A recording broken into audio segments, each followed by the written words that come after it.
Welcome to the Effortless English Show with the world's #1 English teacher, AJ Hogue, where AJ's more than 40 million students worldwide finally learn English once and for all, without the boring textbooks, classrooms, and grammar drills.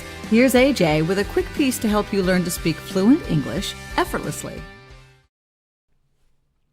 I'm AJ Hogue, the author of Effortless English. Learn to speak English like a native. Go to effortlessenglishclub.com.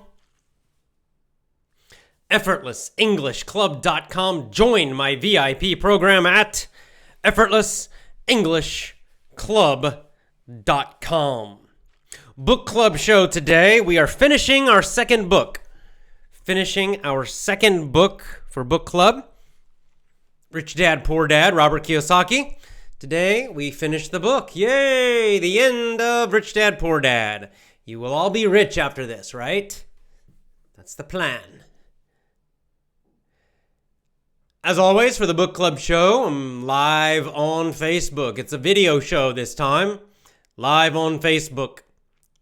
Saturday night here in Japan. People are joining live now. A lot of our familiar names, Fernanda in Brazil, Kurdistan, Ukraine, Russia, etc. Hello, hello, hello. Asma, hello. Welcome, welcome, welcome. Live. Last chapter today. The last chapter. The end of Rich Dad, Poor Dad by Robert Kiyosaki. Good book. I hope you've enjoyed this book. I have. I've enjoyed reading it again. Lots of useful ideas, good ideas for me too, just to remind me of some of the fundamental ideas. There's our word again, fundamental. I'm doing well. Thank you very much. People asking me how I'm doing. I think we should get started, huh? Let's see how many people have joined now. Yeah, we got a good audience now. Live. Okay, live audience, you know how this works. First, I will go through. I'll do the chapter. I'll teach you everything in the chapter, the basic ideas. We'll discuss them a little bit. And then I'll come back and I'll look at your comments and questions. So if you're watching live right now, relax, listen for a little bit. I'll be back. Let's go. Time to begin. Chapter 9. Chapter 9. Still want more? Question. Here are some to-dos. To-dos. Things to do. So this chapter it's the last chapter of the book. Basically, in this chapter, he just tells you a few practical tips. He gives you some tips. 10 steps, he says, but 10 tips like what to do next. The book is finished. You've learned these ideas. How do you start? These are 10 action items, we might call them. Action items, things you must do, because you have to do it. It's not enough just to think about this. If you want to be rich, if you want to be financially free, you have to take action. Let's talk about these 10 that he is recommending. First one says, stop what you're doing. Stop what you're doing now. In other words, you have to change. If you do the same thing, you get the same result. If you want a better result, more money, more success, more freedom, then you have to do something different. So he says, take a break and look at your life now. Look at your financial life and decide, what's working, what's not working for you. Are you happy with your financial situation or not? Next, look for new ideas. So suggestion 2. Look for new ideas. Look for new investing ideas. He says, I go to bookstores and I search for books on different and unique subjects. I call them formulas. He talked about this in the last chapter. Because now you're ready to take action. Now you need more specific information. So you need to go read some more. He gives an example of this. He read a book called The 16% Solution, about a very specific kind of real estate investing in America. He read the book and then he immediately took action and he started to do what the guy suggested. He started to follow exactly the formula from the book and he made money. Step number 3, find someone who has done what you want to do. So a mentor. Find a mentor if you can.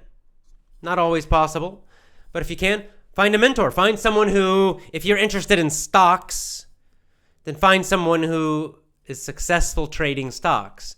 Maybe someone you know, or maybe online. Next, action item, suggestion for action. Take classes, read and attend seminars. So not more financial education. In other words, don't stop learning now. Continue to learn about investing and business. Good advice. Next suggestion. Make lots of offers. So make a lot of offers. What does that mean? It means business offers. Do a lot of investments. Do a lot of deals is what he's saying. When I want a piece of real estate, I look at many properties and I write an offer. He offers money to the person to buy the real estate. If you don't know what the right offer is, neither do I. So he's like, that's the job of the real estate agent rather. So he's like, get help if you're doing real estate. Ask the real estate agent for their advice and make a lot of offers. Get out there. In other words, take action. Do investments. You learn by doing also. So he's saying on one hand, you need to learn, read more, do seminars. But on the other hand, you need to get out there, make lots of deals. Get in there, start doing it. Build your business or start buying investments.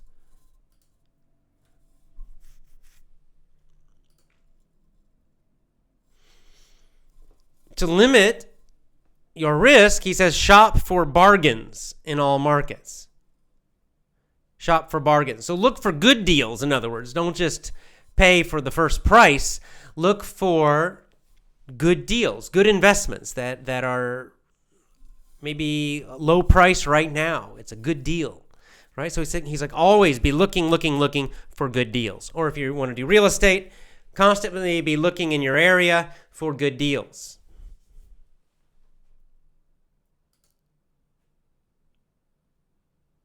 Think big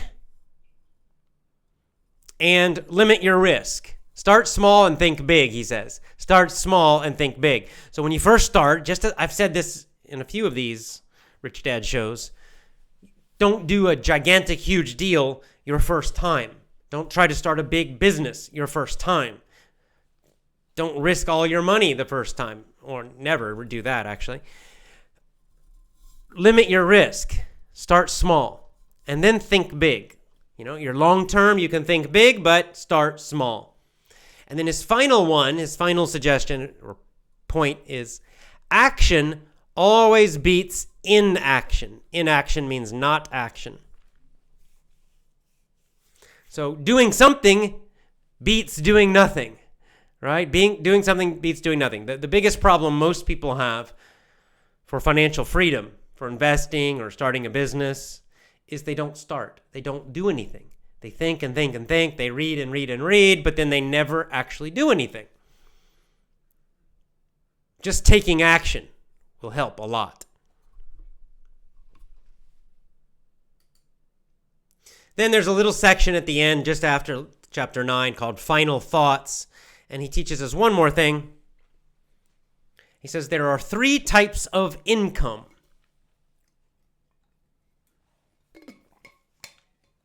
3 types of income.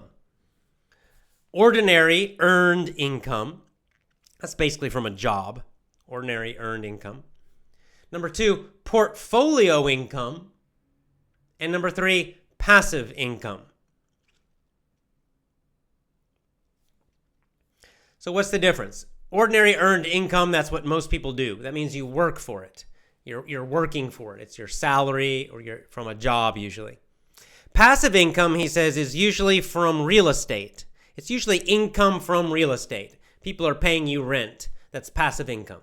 It's passive because you don't really need to do anything. You buy the house, you pay a company to manage it, You just collect the rent every month. That's it. Portfolio income is income from paper assets. For example, stocks and bonds. That's also fairly passive, right? You buy stocks and then you get dividends every month. So he says the key to becoming wealthy, this is his last advice in the book. The key to becoming wealthy is to convert, to change, earned income into passive income or portfolio income as quickly as possible. So that's interesting. That's the formula.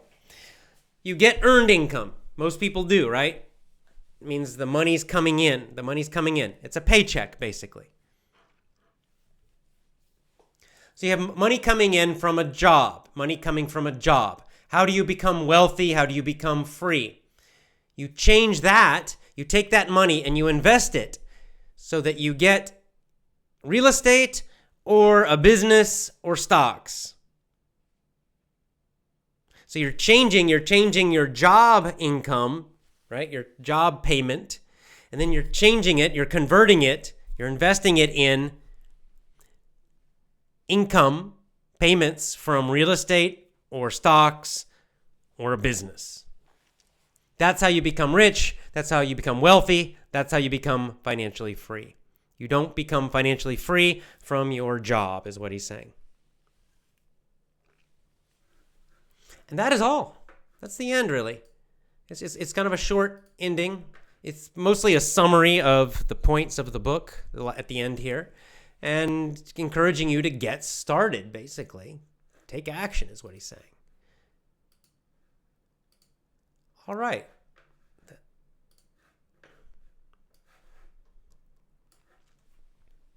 I just saw a comment, the most difficult thing to do is to start acting. Well, indeed it is. So here we are at the end of the book. We've learned some good things from this book.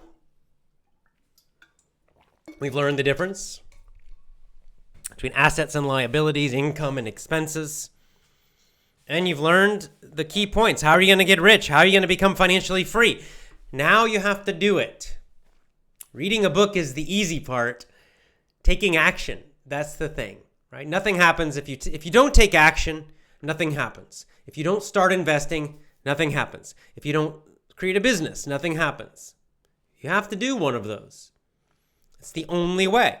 If you just keep doing exactly what you normally people do, just go to work, get a paycheck, go to work, get a paycheck, go to work, get a paycheck, you'll never be financially free, probably.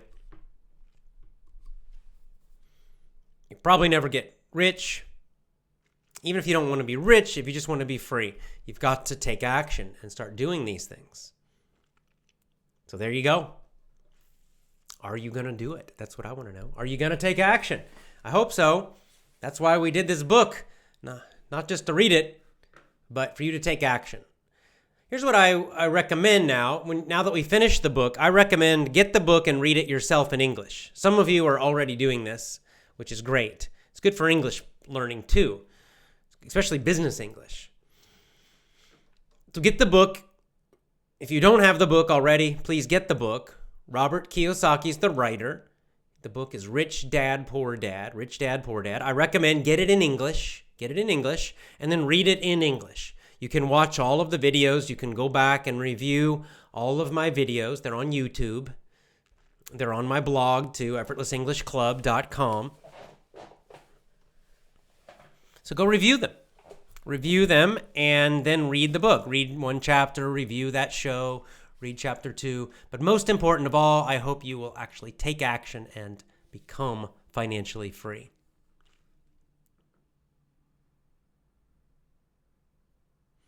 All right, let's see some comments and questions. Louisa says, there is a risk in renting a house to somebody dishonest. You might lose money. That's right. There is. There's all investments have risk. Every single one. There's a risk in buying stock. The price might drop.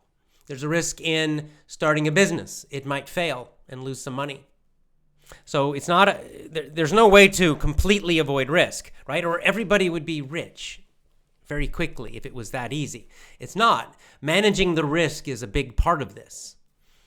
The key is you can't avoid losing money. That's impossible. But what you have to do is to limit the amount of money you could possibly lose. I don't do real estate business, but there are methods for, you can get insurance, for example, to cover some of these things. And you, of course, to avoid renting to people who are dishonest, you do background checks and you check their references, and there's lots of things you can do. So you got to look into it. Each different kind of business or investing has its own risks, and you have to learn about that. That's why you have to learn specifically each of these areas of business.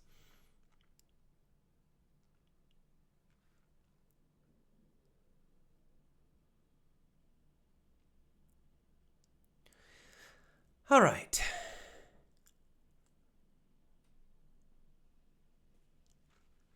Someone asking, why do I get notifications from your page while I blocked it? I don't know. Unfollow my page if you don't want to get this stuff.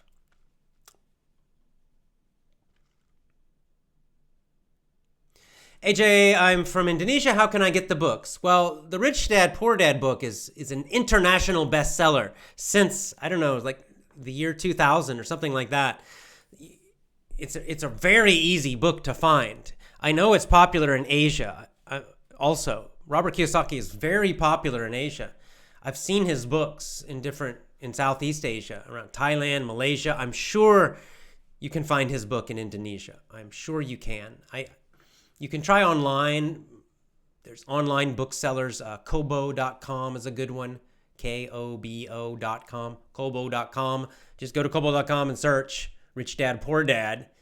You can probably just get the ebook, immediately download it. It's cheaper and it's faster. That's what I recommend. But you should be able to find his book everywhere around in the world, really. It's a big bestseller, very popular. To be rich is not my aim. My goal is to be financially free. Well, indeed. Me too. I think most people, that's what they want. They just want to be free. Free to live your life how you want to live. That's the key point, right?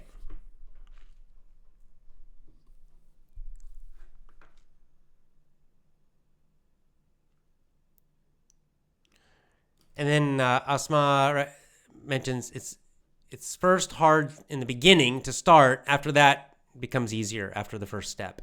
For sure. With a lot of things in life, that's true.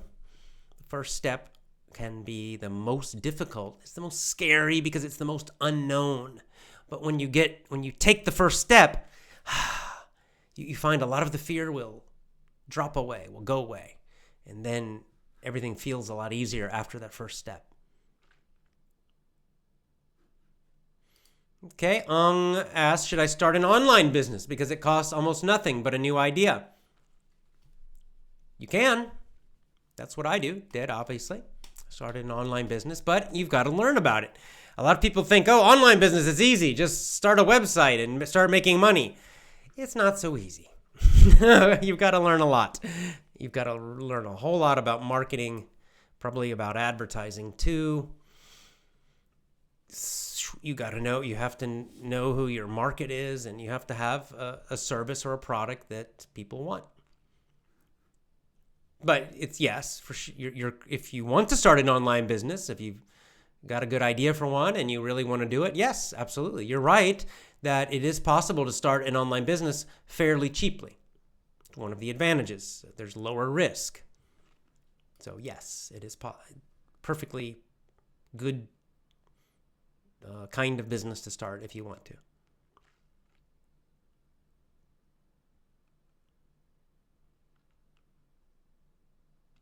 Oh, Vanya again, checking in.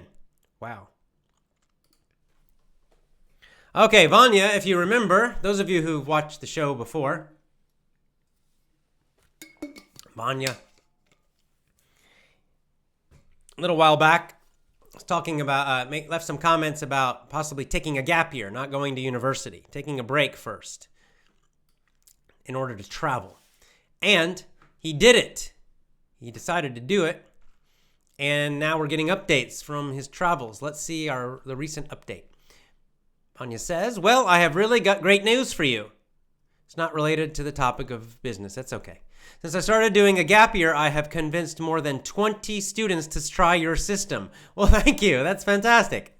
I do realize that the most effective way to persuade someone is leading by example. And these students notice that my English is quite good, and I speak without thinking or translating. That's why they eventually decided to use your method for learning English.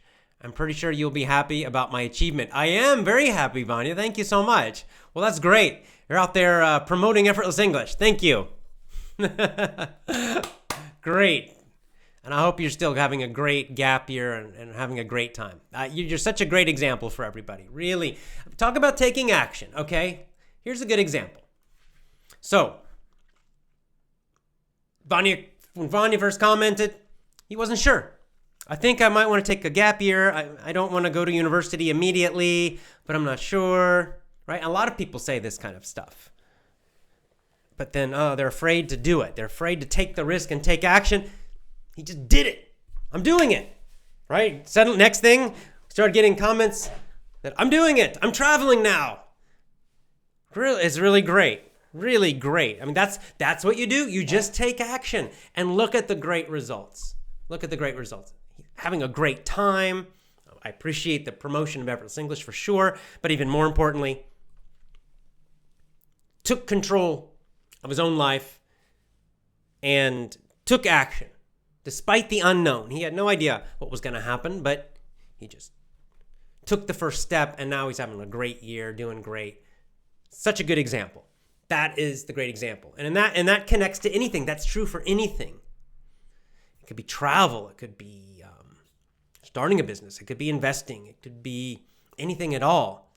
Just, I know it's scary sometimes in the beginning, but because you've done things in your life, it can often be scary in the beginning. And then you just take the first few steps, and then you realize, so much of that fear was crazy. Why was I so afraid? I don't know.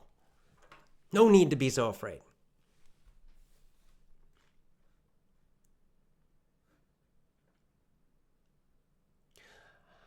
Min says, would you encourage a student to stop learning from their university and start a business?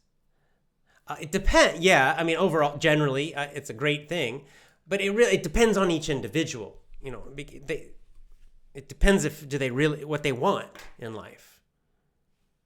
If they said, I always use this example, but it's a clear example, that I want to be a doctor, a medical doctor. I want to be a heart doctor, maybe, let's say.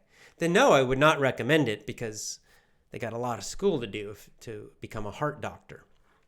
But if someone says, I want to be an entrepreneur, that's my dream, my goal is to start my own business and be an entrepreneur, then yes, I would 100% tell them, quit school. Stop wasting your time. What are you doing? Get out there and start a business. Or at least get out there and work and get experience and then start a business. So see, it depends on your goals. It's not for everybody. Every single person in the world, a lot of people don't want to be entrepreneurs. That's okay. It's fine. Like Robert Kiyosaki saying in the book, some people prefer just to invest in stocks and bonds. You could have a normal job, take your extra money and buy stocks and bonds, but you need to learn about it. You know what you're doing. Or you could get a job and take your extra money and buy real estate, invest in real estate. That's a perfectly good strategy. That's totally fine. Or you could become an entrepreneur and build a business.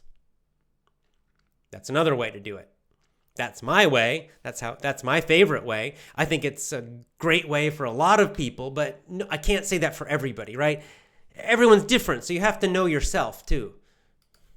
You have to know what you want in life, and you have to know your personality. Okay, Saddam's asking, my aim is to be rich. It's fine. How can I start my own business? Well, you have to decide, and there's many things to decide, but the first thing is, what kind of business do you want to start? Starting your own business, it sounds like you want to be an entrepreneur. Well, you have to, I've said this in several shows, so I'll say it again, a kind of a an easy answer to this question. People ask, what kind of business should I start? My simplest answer is to solve a problem that people have. Solve some kind of problem. And then charge money to solve the problem. I gave the dog walking example. That's one. There are many. Look at your own life. Maybe as you go through the day, every day for a week or a month, every time you have some problem that's annoying to you, really annoying, you're like, I hate this. Write it down. I hate doing this. I hate dealing with this. Write it down, write it down, write it down. You'll have a list of problems in your life. And then look at the list and think, which of these problems, which are common? Which of these are really common problems? I'll give you a famous example that everyone probably knows now. Uber and Lyft, their competitor, both of them. So there was a problem. They started in San Francisco, those companies. I used to live in San Francisco, so I know exactly what the problem was. The taxis in San Francisco suck. They're terrible. Terrible, terrible, terrible. Not reliable. It's hard to get a taxi.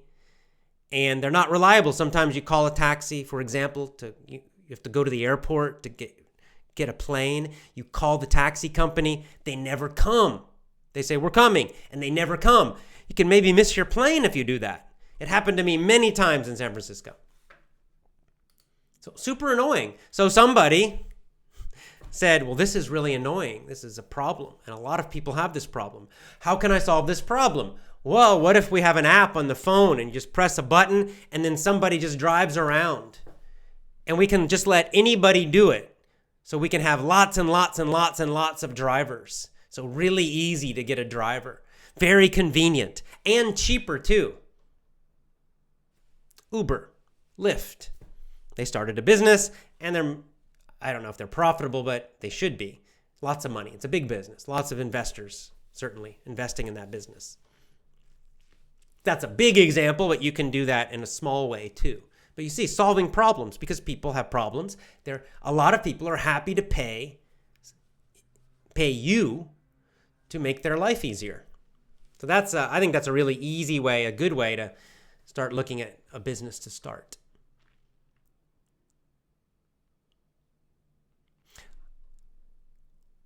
Tung says, this is Tung from Vietnam. I've read Rich Dad Poor Dad in Vietnamese. Great. And I think it's a great book. The greatest book I've ever read. Fantastic. Glad you enjoy it. Hey, try to get the English version. Try to read the English version now. Might be a good practice. Madi says, AJ, can we add how to win friends and influence people to our book club?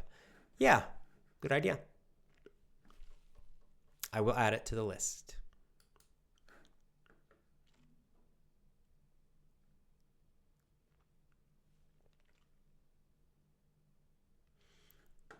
Let's see. Cleefy. Hey, Cleefy. When can we, I guess you're probably asking too, when should we believe our fears and choose not to act? Well, you have to use your logical brain for that. Obviously, sometimes fear is smart. Fear is useful in general. It's giving you a message. The message of fear is there is a risk. There is a risk. Potentially, possibly a risk. It's just sometimes the fear is not rational. Sometimes the fear is really big, but the risk is actually very small. This is not a rational, logical fear, right? The fear is too big and the risk is very small. And I guess sometimes maybe the opposite. Sometimes people make a mistake. It's very dangerous, but they're not very afraid. That's also bad, right? So we have to use our brains a little bit more, and we have to look and see what is the risk. Well, there's some things that are physically risky. Swimming in the water with great white sharks. Not in a cage, just swimming around with them. Yeah, I wouldn't do it. You'd probably be afraid, and you should listen to that fear, because if you think about it, these things eat people. So it'd be smart to listen to your fear and not take that action. But the problem is that in things like this, things like traveling to safe places, not travel to some area with super high crime and war and all that. No, you got to be smart. But just, basic traveling around or taking a break from school or starting a business, these are really not life or death decisions, okay? You're not going to die. If you start a little small business, if it fails, you're not going to die, right? But a lot of times we will feel a lot of fear, this huge fear about something like this, to start a business. But the actual risk is very, very, very small. This is the problem. We don't take action when the risk is small. That's not a good fear. So you have to judge this. This is what your logical brain is for, to look at the situation clearly, to try to push away the fear and look at it clearly and decide, is this risk really that bad? Is it really that terrible or not? That's what our brains are for, our higher brains. AJ is the king. Thank you.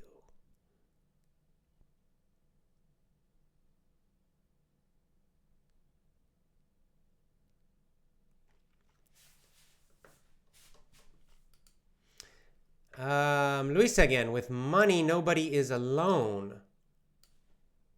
Money buys everything. Not sure about that.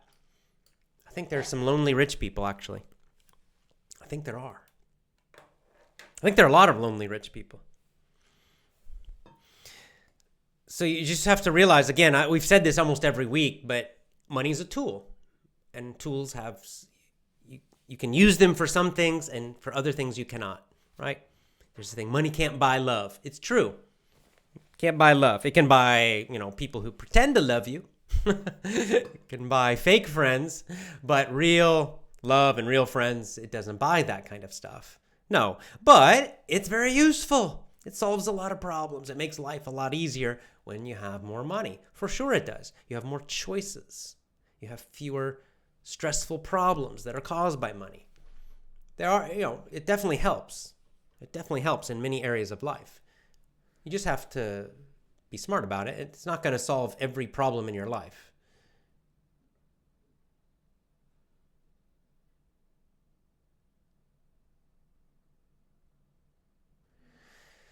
Let's see. Are there any recommended books that are easier than Rich Dad, Poor Dad to read? This is from Hung. For business or just generally in English? In just general English, of course there are. There are children's books, Hardy Boys books, I recommend those a lot. They're more for younger age, so they're simpler. For business, Rich Dad, Poor Dad's pretty easy. It's one of the easier business books I've read. I can't think of a business book that's easier, actually. So if it's too difficult for you, that's fine. Just don't read business books. Read something like Hardy Boys, or read books for young people, kids in America. That's okay. Huang says, please make more shows about American football. Oh, I'm going to. Don't worry. It is August 18th. And football season starts September 1st. I already talked to my dad about this. So my dad is a big football fan, Georgia fan, huge Georgia fan, more than me. He agreed we're going to do a show together about Georgia football. So the season starts, Georgia's first game is September 1st. What I'll do is, it's a Saturday. They play on Saturdays. There'll be the Saturday game, so I'll probably on Sunday, I'll do a show, the American football show, and I'll review the highlights. I can't do the whole game. It's much too long, but I'll just do the highlights, like the best plays of the game, and I'll show you some of the highlights of the game, and I'll explain more of the rules and more of the strategies. We can talk about some of the players and the teams, and we'll follow one team this year, my team, Georgia Bulldogs. Definitely coming, just a couple of weeks. Football season's almost here. Wow, go Dogs.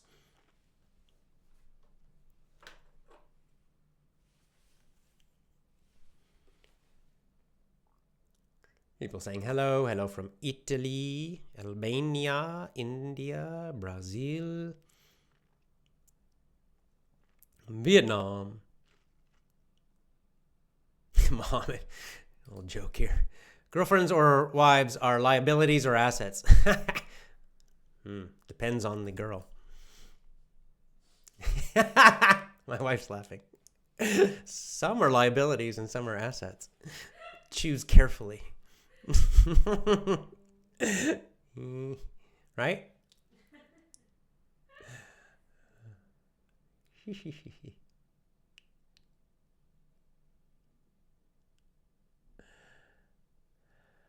Okay, let's see. Here's a comment.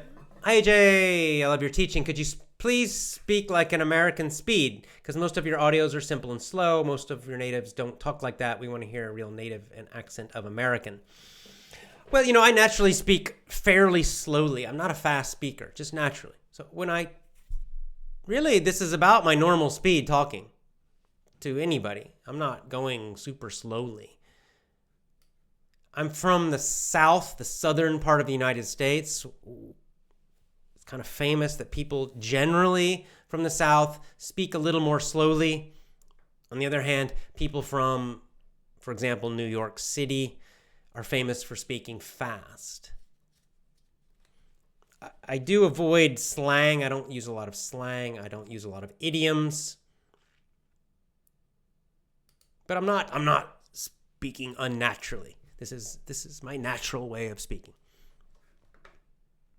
But of course, there are people who do speak faster than I do. It's just natural. But for me, it's not natural to speak really fast. If I get really excited, I'll speak faster. But this is my normal speaking speed. Min's got another good question. When you created Effortless English, when you started your business, did you focus about earning a lot of money or just focus on the course? Yeah, I wasn't focused on a lot of money. I just wanted to make a little money, okay? My focus when I started the business was just to improve it and just to get some customers, right? Some members. And just my focus was don't lose money. Don't lose money. That's all I really cared about. Of course, I was hoping it would become successful. I'd be more free, but I had no idea. I certainly didn't plan for it to become really big and super successful. It's much, much, much more successful than I imagined in the beginning, which is great. In the beginning, you just don't know. You don't know. So the smart thing to do in the beginning is just do the best you can and try to avoid losing money. Avoid losing money. Manage your risk. Keep the risk very limited. That's the key thing in the beginning. I mean, it's still important always, but in the beginning especially. Do that. Really, your focus in the beginning is just to survive. Just survive. Don't lose money. And then you start improving.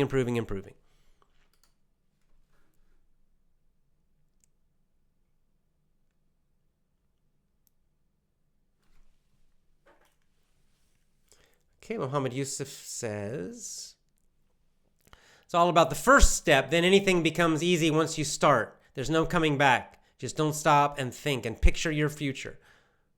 Am I right, AJ? You're exactly correct. That's right. You gotta picture your future. You take the first couple steps, then it's easier, but then don't stop. Just keep going forward. That's the main thing. Don't stop. Keep going forward. There's no guarantee that, maybe you'll have some failures. Probably. Will you have some problems? Yes. Challenges? Yes. Just keep going. It becomes easier, though, each step. He's exactly right. It's those first steps. Just picture, your goal, picture the life you want, and just take an action and go. Have some faith. It does require faith, maybe.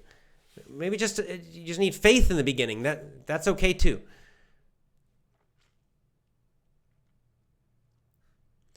Okay, here's a job search question. Ishan says, I'm jobless, but I have many interviews in the aviation sector. Please suggest to me, how do I improve my English? Well, in general, you want to listen. You're doing a good job. Listen to my podcast every single day. That's the first thing you can do, every single day. You can try to copy my pronunciation if you want. That helps sometimes. If you want to, you can join one of my courses, join my VIP program, read books. Since you're trying to go into aviation, you might focus on books and podcasts that are about that topic. So you learn some of that specific vocabulary, all of those things. You want to be listening to English at least 2 hours a day and then doing extra reading also. That's my general advice. Rita says, good morning from Brazil.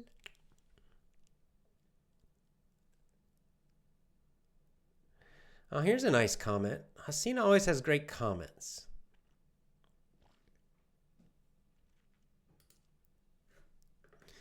Here's Hasina's comment. The most common mistake young people like me make is that they say, I'm young, I'll have time to do it later. And then they wait and wait until they become old. And then they say, oh, I'm very old, I can't do it. Yes. Yeah, you're right. Therefore, I'm trying to take action, even if I'm afraid. I don't quit trying to find solutions. Yes. In other words, people use age as an excuse. They use it as an excuse to avoid action. Young people say, I'm young, I can wait. And then, middle-aged people say, oh, I'm busy right now.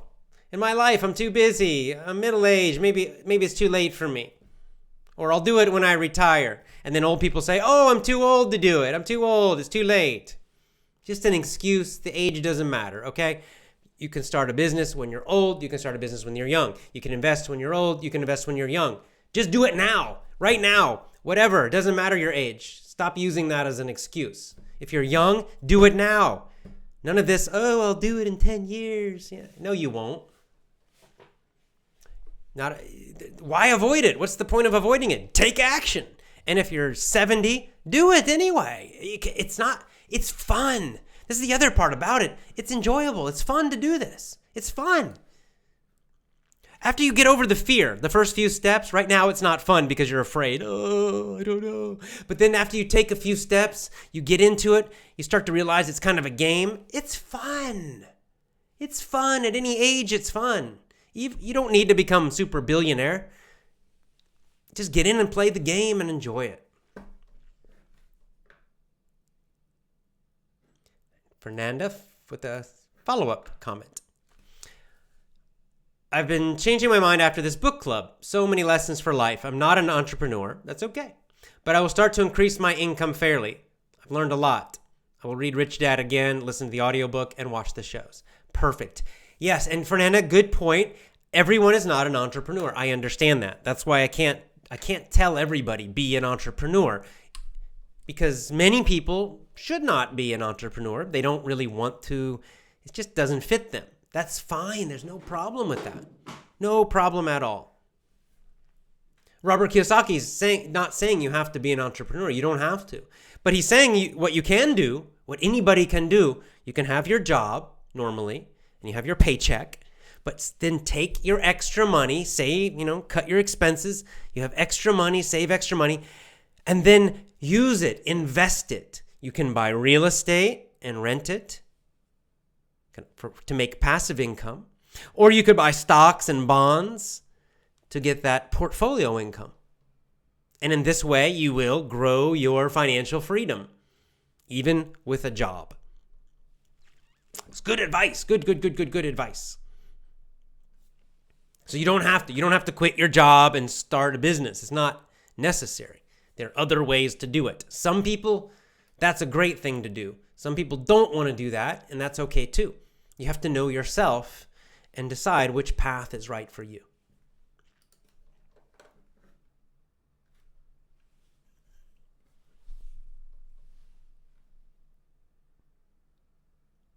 Okay, question about pronunciation. I'm from Nepal. Dharmendra. Hello, Dharmendra.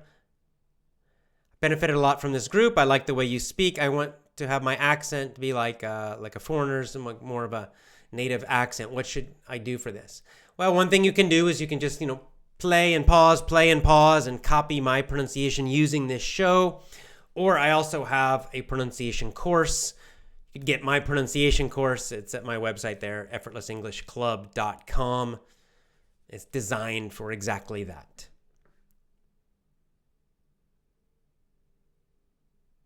Hello from Europe. Kate says hi from Ukraine. Hello to you.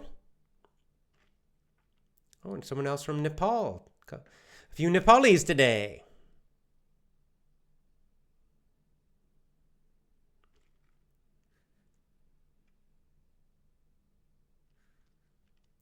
Okay, yeah, here's a good point. Yeah, it's really not good when you try to start a business without knowing anything at all about it. Yeah, good point. You need to learn and get the basic information about the business you're dreaming to open. And then with time, you'll realize if this business suits you or not. From is it Gaith Omari? Well, that's exactly right. Remember last week we talked about this, that what the next step, you have to decide the specific area, investing, real estate, business, and you have to learn more details about it. You don't just start a business knowing nothing. That's crazy. You have to learn the business. If you want to do real estate, for example, there's a lot to learn about that. You need to read a lot of books about real estate, might take a class or a seminar about real estate. You need to learn everything possible, everything you can about real estate and real estate investing. Yes, exactly. Good advice. Don't just take a lot of money and start throwing it around blindly. That's a bad idea. Good point. Good point. Keep learning. Never stop learning.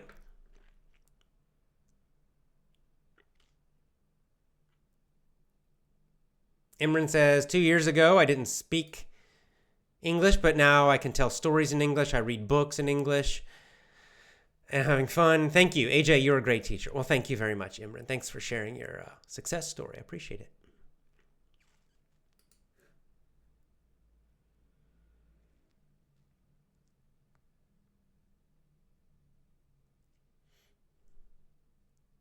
UC says, AJ, you have a lot of students around the world. It's nice. It is nice.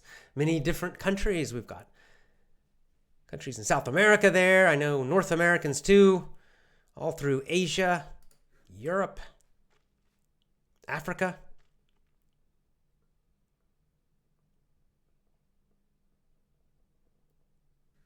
I get this question sometimes.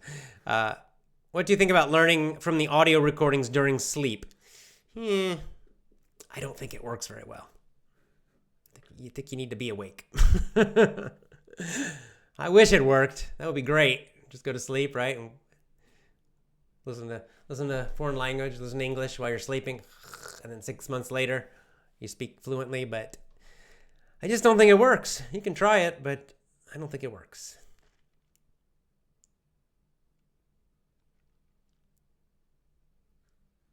Okay, Nasser has another question, another example. Would you recommend start working as a freelancer and stay in university at the same time?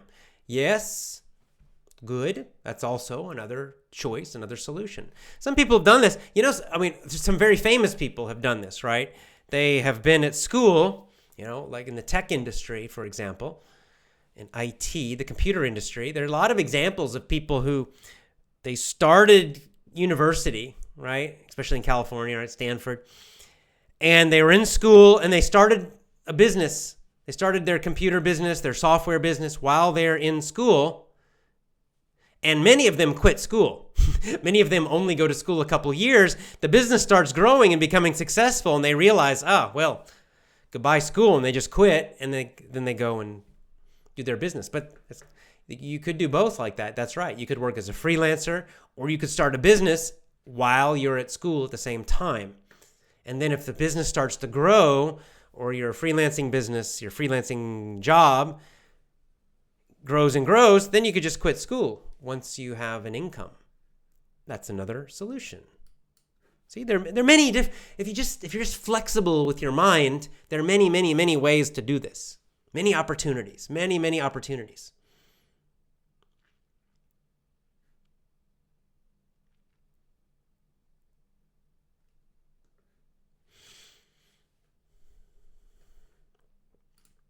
Alessandro says, I think first problem is to make money, you have to use your talent and not your passion, or both. But it's a good point.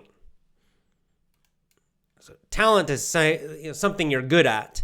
Passion is something you are excited about. Sometimes it's not the same. A lot of people will give the advice to just follow your passion only, which is pretty good advice, but you also need some ability. I think that's what Alessandro's saying, and it's a good point. Because, for example, let's say if I love music, and I decide I'm going to be a musician, but I try to learn. This is kind of a true story. I've tried a few times, and I'm not good at music, really. I'm just not very good. And while I like it, I don't like it enough to practice a lot. So that's a bad thing for me to do for a career. Even though I might really like it, it's just not good for me because I'm not good at it. So you do need to choose something you're also good at. I think you should like it and be good at it. Really, both is the best. You should be excited about it, really love doing it, and you need to be good at it too. So that's what in your life, you have many things you're interested in, right? Many things that you're excited about, I hope. And you also have many things you're good at. Look for the things where you have both. Those are good areas to look at for starting a business. That's another way to look at it for starting a business. You look for problems to solve. Another thing is you look where you're both excited and you're good at it. So I'm pretty good at teaching English, and I really love talking to people and meeting people and traveling around the world and sharing my language with everybody. So boom, that's a good fit. I'm excited about it and I'm good at it. And, it's also true, sometimes we're good at something and we don't like it. This is also true. Sometimes there's some things in our life where we're pretty good at it, but we just don't really enjoy it that much. We don't want to do it all the time. So that's also probably a bad business idea because in fact, that's possibly the worst situation because then if you're good at it, you might grow a business and then become a prisoner of your business. You grow it, but then you hate it. That's no good. So I think you want both.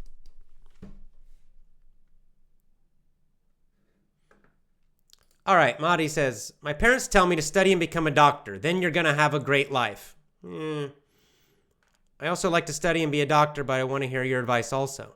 Well, you just answered the question, the second sentence. That's the key point. Do you want to do it? Is it something you love and you're good at? Just like our last question. Are you excited about being a doctor? Do you really love it? And are you good at it?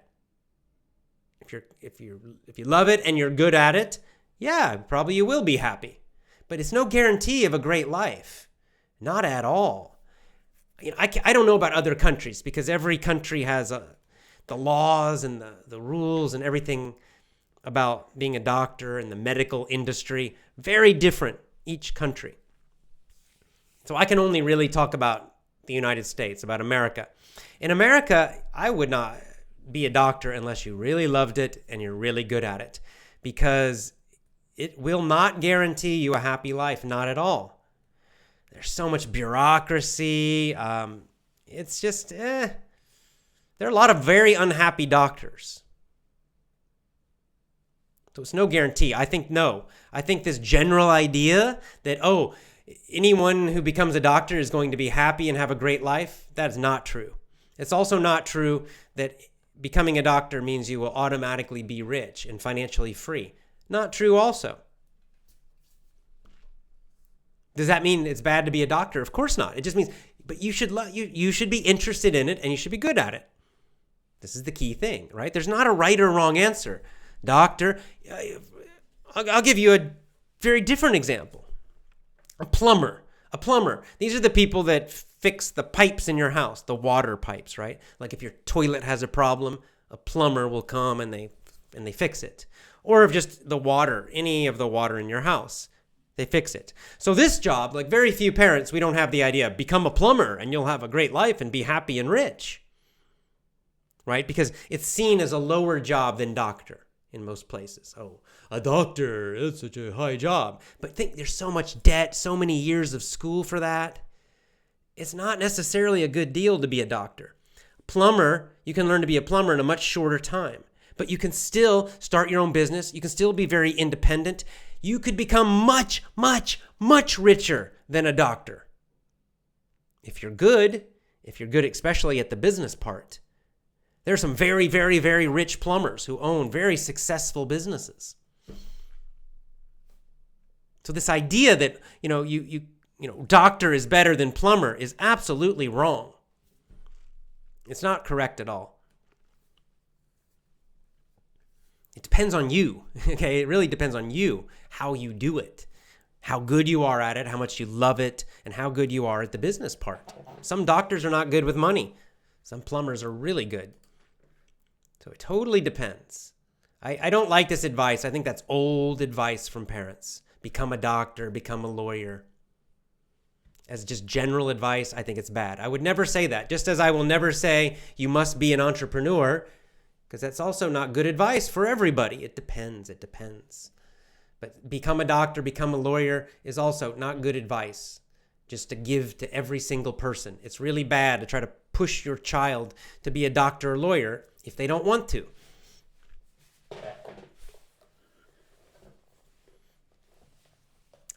Forza Juventus Football Club. Yes, in Italy.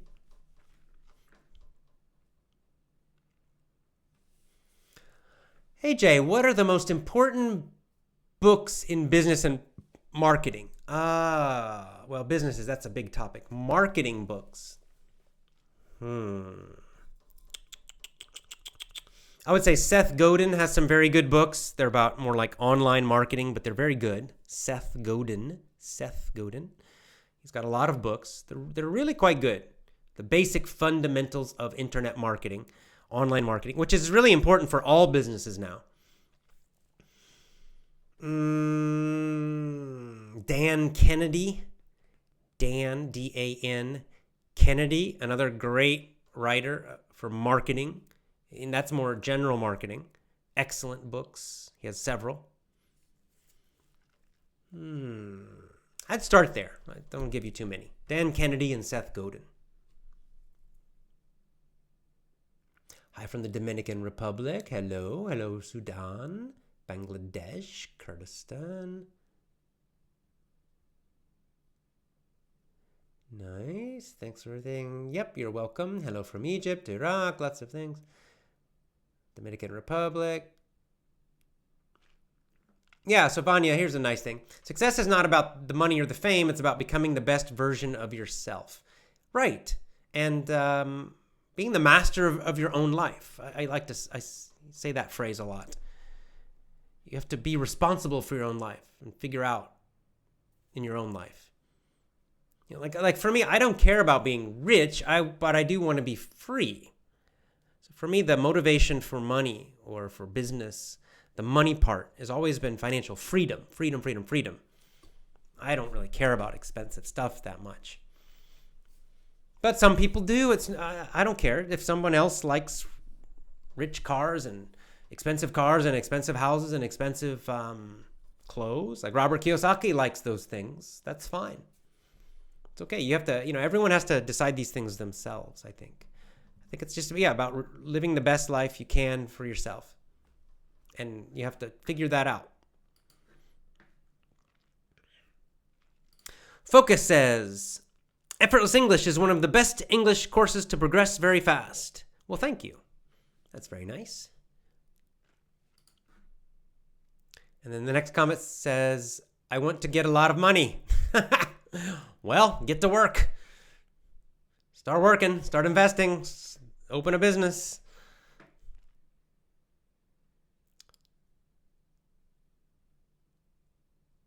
Hamza, AJ, I'm from Somaliland. Yep. Want to be one of your students. How can I be? Well, you're already one right now. Get my podcast, get a podcasting app. Subscribe to my podcast. You'll get my audios every day, every single day. That's how you start. If you want to join one of my courses, go to my website there, effortlessenglishclub.com. Join a course, join a VIP program, effortlessenglishclub.com. That's the two ways you do it. Pretty easy. A couple more comments, and then we need to talk about the next book. Our next book. We're starting a new book next week. So a few more comments, final comments about our book this week, and then we'll have a short discussion about next week. I'm from China. Hello. I have a problem with English listening. I want to improve. Just, start with my show. Start with the podcast, the free podcast. That's easy.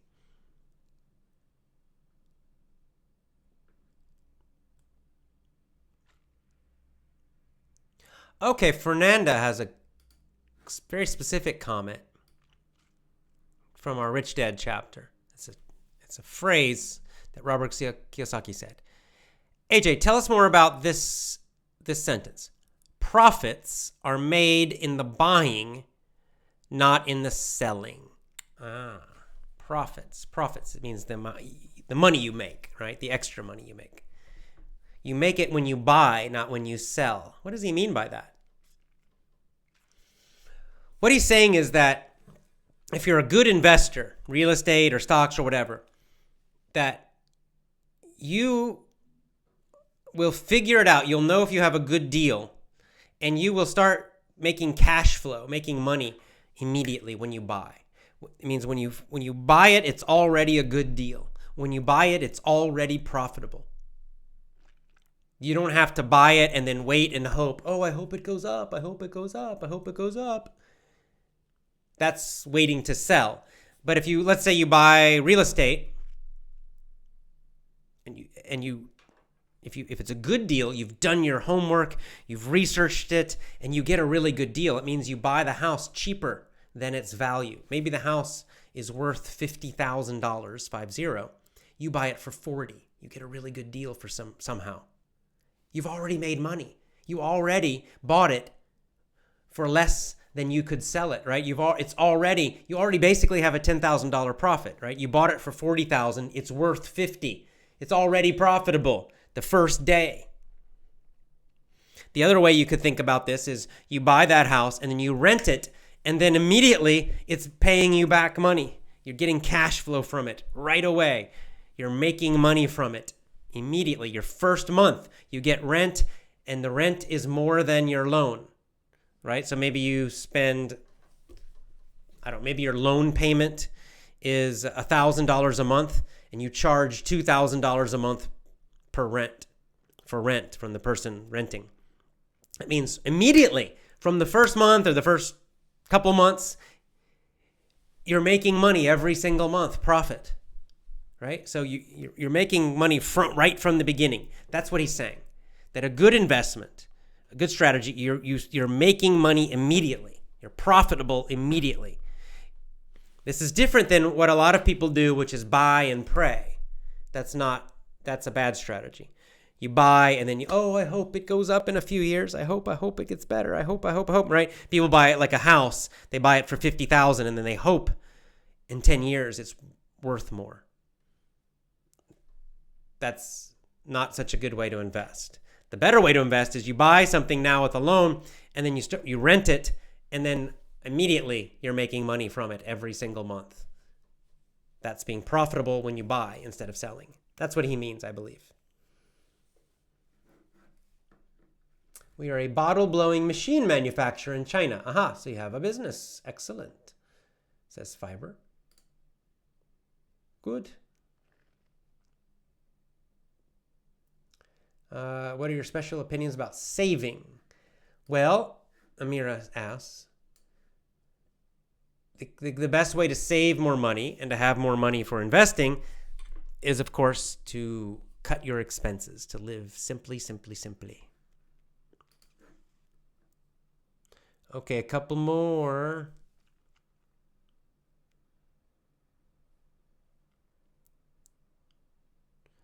All right, I think it's time to talk about next week. Let's talk about next week. My voice is getting a little tired. So let's talk about next week and then time to go. Okay, so next week, we're starting a new book. What's our book next week? It's called Dumbing Us Down. I'll type it in the comments for those watching. Dumbing Us Down by, the writer is John Taylor Gatto, Gatto. Gatto means cat in Spanish. John Taylor Gatto is the writer, an excellent teacher, a fantastic teacher. And this book is about education. Dumbing Us Down is about education and the school systems and the problems with the school systems and the solution to the problems of education. Dumbing Us Down. We will start chapter 1 next week. Chapter 1, Dumbing Us Down. The writer, John Taylor Gatto. So I recommend go buy that book. You can find it, again, at online booksellers such as Kobo.com, Amazon.com, probably other ones too. Dumbing Us Down. Dumbing Us Down. What does the title mean? The title means making us stupid. You can guess his opinion of schools is not very good. Just from the title, what he's saying is schools make us stupid. Schools are making us more stupid, not smarter. They're doing the opposite. The school should make us smarter. The school should make us better thinkers. But in fact, what the school systems really do is they make us dumber. They make us more stupid. That's the basic idea of Dumbing Us Down. It's an excellent book, one of my favorite books about education. All right, it's time for me to go. I'm going to go relax and enjoy the rest of my evening. I hope you have a good evening or day yourself. Hope you enjoyed the book, Rich Dad, Poor Dad. Go out there, take action, get rich or become financially free. I really hope you do it. And join me next week with our new book club book, Dumbing Us Down by John Taylor Gatto. As always, join my VIP program. Join my VIP program at effortlessenglishclub.com. Lots of love to you. Join my program at effortlessenglishclub.com.